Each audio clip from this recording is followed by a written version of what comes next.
My name is Tyler, and I'm 17 years old. On the afternoon of Tuesday, May 6, 2025, I died on a high school soccer field. The event was not dramatic, like in the movies. There was no significant collision or final heroic play, we were simply running drills. I recall the scent of freshly cut grass and our coach, Mr. Hansen, urging us to pick up the pace, boys. The warmth of the sun on my back made the moment feel completely ordinary. In one instant, I was jogging and experiencing the familiar burn in my lungs. In the next, it felt as though someone had turned off the world.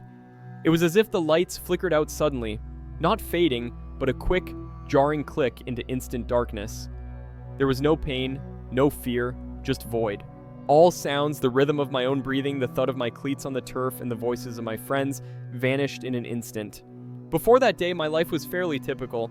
I lived in a small town in North Carolina. My mother worried too much, my father worked too hard, and I had a younger sister named Katie who loved to pilfer my hoodies. I was a junior in high school, and my main concerns revolved around calculus homework, saving money for an old truck, and whether I would receive a prom invitation. I attended church with my family on Sundays. While I recognized the stories and could recite the appropriate phrases, I struggled to feel a true connection with God. To me, he felt like a historical figure, someone confined to the pages of a book. I believed in him, but I did not know him personally. My prayers often consisted of requests, "God, please let me pass this test," or "God, allow our team to win on Friday." It was a one-sided exchange. I never truly listened for a response. Life revolved around school, soccer, friends, and contemplating my future. I never imagined that my future could come to such a sudden halt.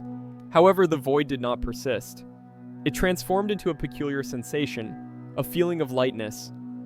I found myself floating, not in darkness anymore.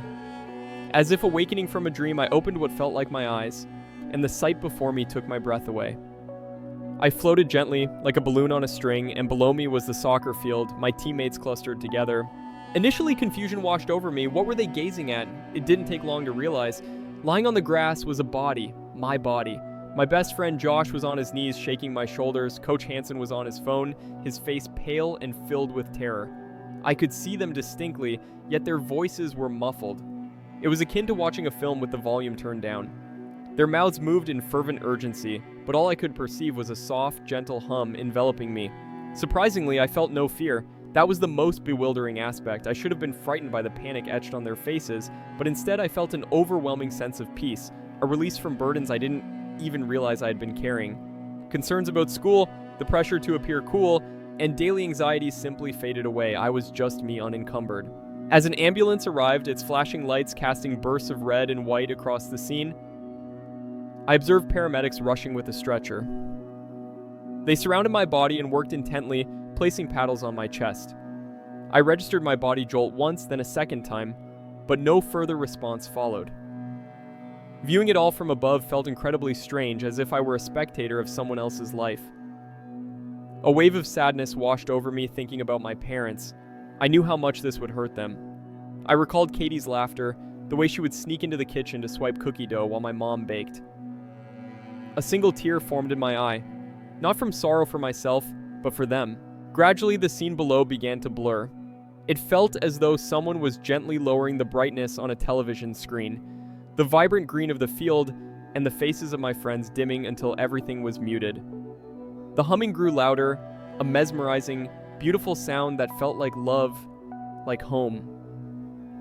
A subtle pull invited me forward, not forcefully, but tenderly. I turned away from the fading world beneath me and focused on the soft darkness gathering around. In its center, a pinprick of light materialized, small at first, but it began to expand, growing warmer. This light was unlike anything I'd encountered. It bore the hues of a perfect sunrise, gold, white, and a delicate rose I could not describe, inviting me closer. The closer I approached, the brighter the light became, transforming the humming into what felt like music, a chorus of beautiful voices singing without words. Then, I saw him, Jesus, standing at the center of that light. I must tell you, he looked nothing like the images I had seen in church. Those pictures depicted him as somber or plain, but this was different.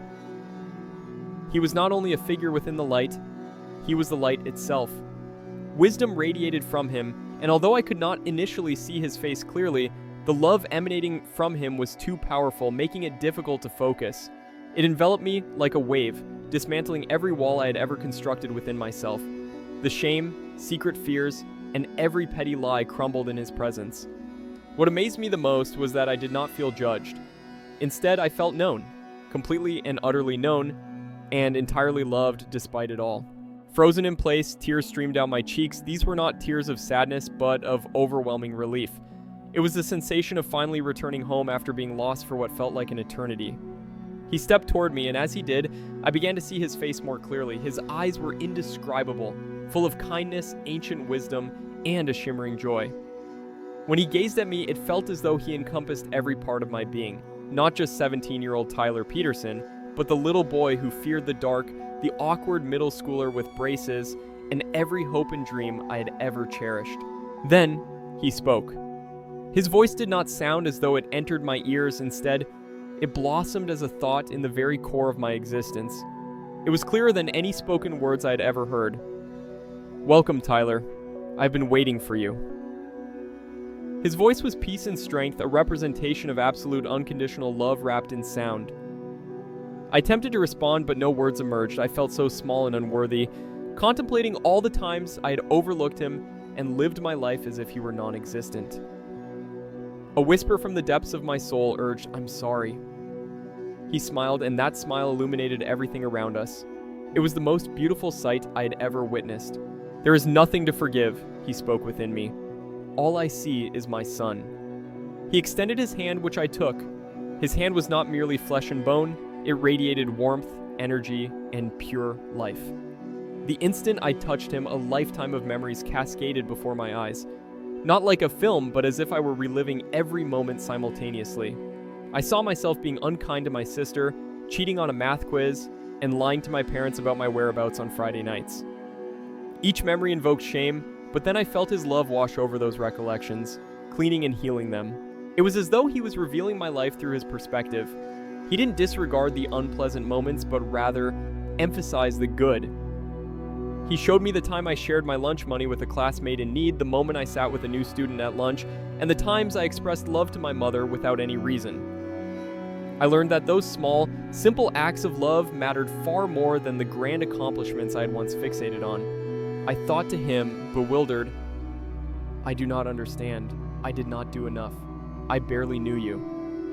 His presence answered without the use of words, projecting a feeling of pure grace. "I have always known you." Suddenly the world around us shifted. While the endless light persisted, we stood in a different location, as though witnessing a play unfold before us. "I have things to show you," he said. "Things that are coming, things my people need to prepare for." The scene materialized before me, revealing a family gathered around a dinner table. A mother, father, a boy, and a girl around my age. They sat together, but they did not converse.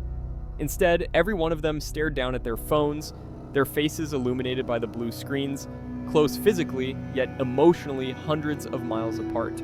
Then, I noticed something else. The air around them was swirling with shadowy, whisper-thin figures. They were not terrifying monsters, more like wispy smoke, whispering insidiously into the ears of each family member. To the father, they hissed, "You work so hard. They do not appreciate you." To the mother, they murmured, "You do everything for them. No one even notices." To the son, they whispered, "Your friends are all having more fun than you. Look at their pictures. Your life is boring." And to the daughter, they hissed, "You are not pretty enough. You are not thin enough." These whispers dispersed poison within the family, and I observed as they began to believe them without even looking up. A wall of discontent and insecurity was constructing right there at the dinner table, unbeknownst to the family members. Jesus' voice was gentle, yet unwavering. The first great trial of 2026 will not be a war or a plague. It will be a battle for their attention. The enemy has discovered that he does not need a colossal fortress to imprison my people. He only needs to establish 1,000,000 small cages of distraction. They will become so entertained, so outraged, so occupied with looking down, that they will forget to look up, forget to see one another. I was horrified. How can we combat that? The scene transitioned, and I found myself observing a young woman, possibly in college, sitting in her car after turning off the engine. Instead of reaching for her phone, she sat in silence, closing her eyes. I noticed her lips moving, but I could not decipher the words, yet I could see her prayer rising like a slender golden thread of light. It seemed so diminutive, so simple. Then Jesus showcased where her prayer was heading.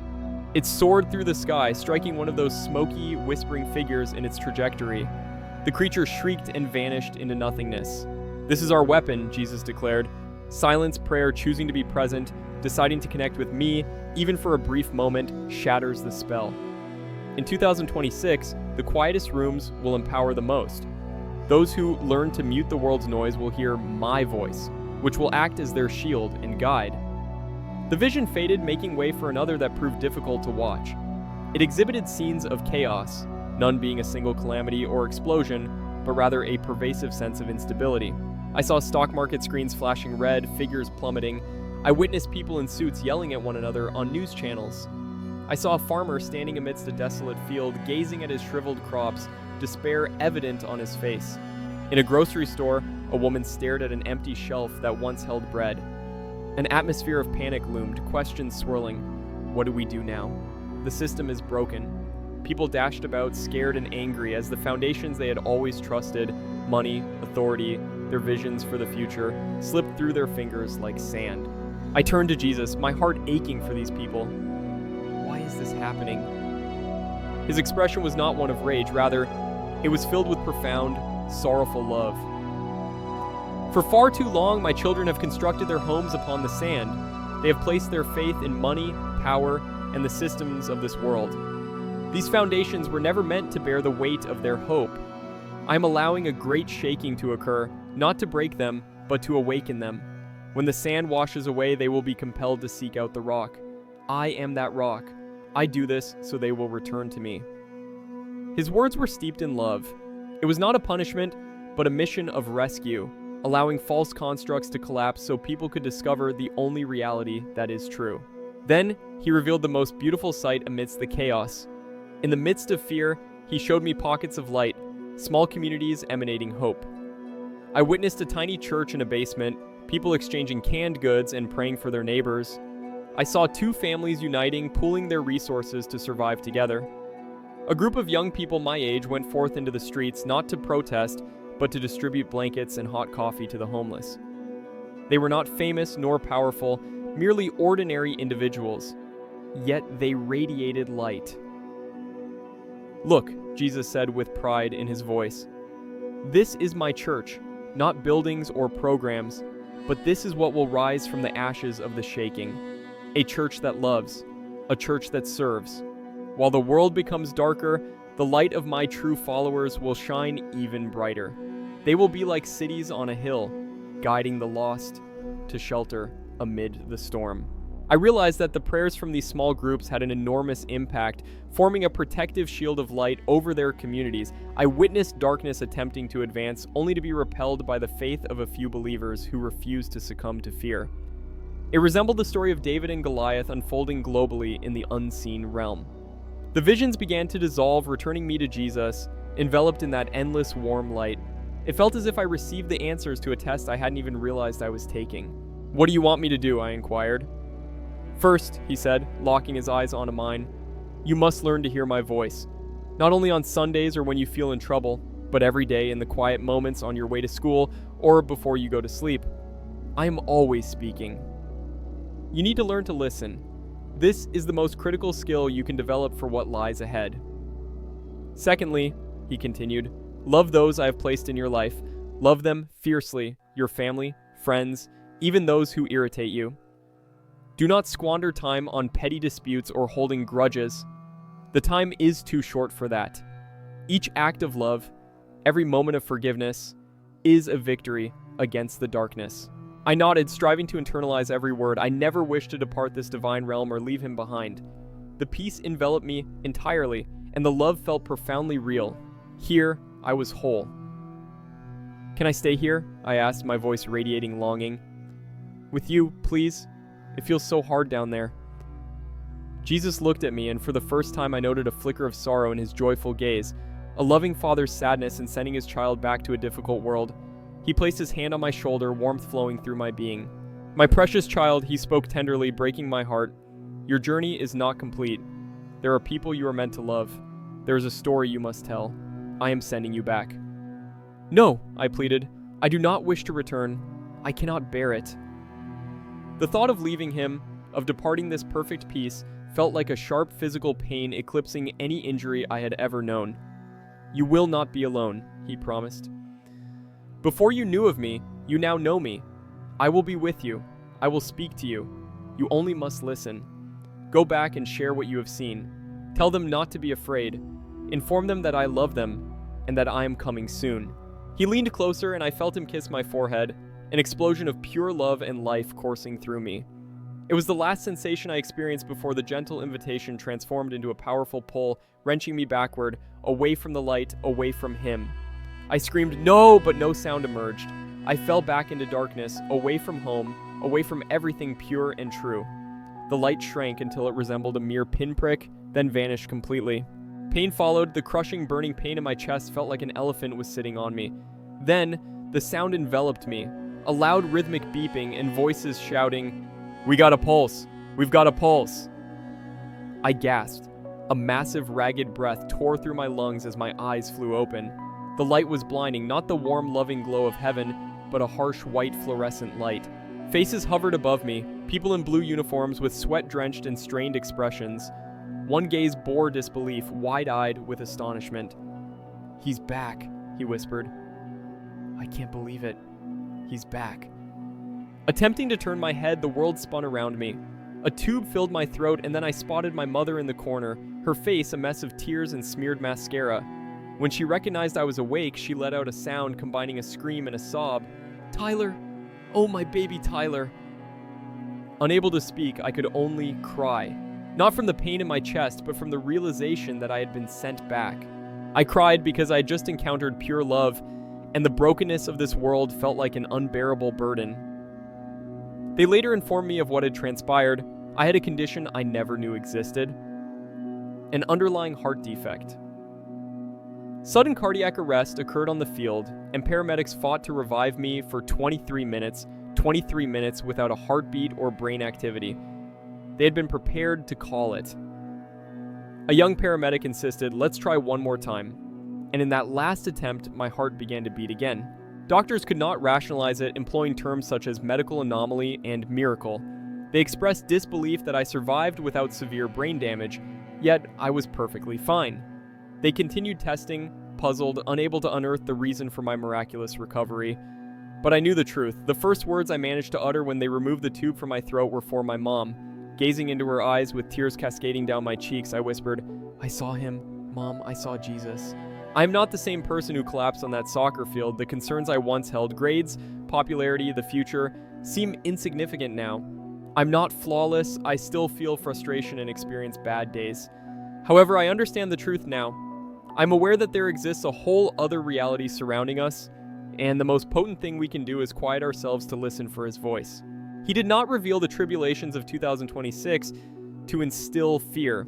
Rather, he shared these insights so we might prepare, not by constructing bunkers or hoarding food, but by readying our hearts. We must silence distractions and turn towards him, by forgiving quickly and loving those around us as if we may not have tomorrow. What lies ahead is both a great shaking and a great awakening, an opportunity for the world to discern what is real and what is sand. For those who know him, this is nothing to fear. It is a moment for the true church to shine brighter than it ever has before. If you are witnessing this and feel lost, scared, or as if God is far away, know that he is not. He is closer than your very next breath, and he is speaking to you now from the quiet spaces of your heart. All you have to do is find stillness enough to listen. Do not fear what lies ahead. Instead, remain awake. He is real, and his love for you surpasses anything you can imagine.